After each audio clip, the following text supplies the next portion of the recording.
பொய்யினாலே தேவனுடைய நாமம் மகிமைப்படும் என்று கூட பொய் சொல்லக்கூடாது.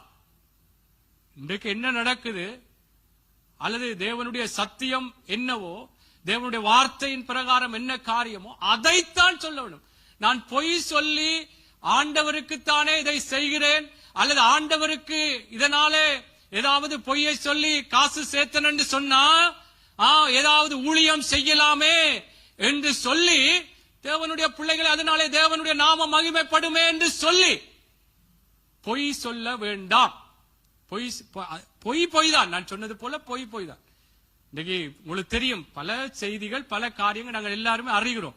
இப்படியெல்லாம் பொய் சொல்லி இன்றைக்கு தேவனுடைய பிள்ளைகள் தேவனுடைய ஊழியர்கள் கூட பல விடயங்களை செய்கிறதை பார்க்கிறோம். இப்ப நான் ஏனென்றால் எங்களுக்குள்ளே ஒரு வெளிச்சம் இதிலே வர வேண்டும்.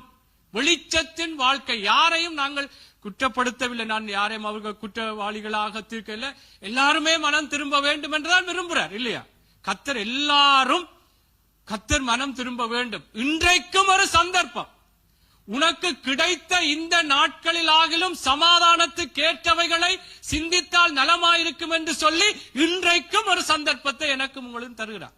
அவை கர்த்தருடைய பிள்ளைகளே, நாங்கள் பொய் என்ற இந்த இருளை விட்டு விலக வேண்டும்.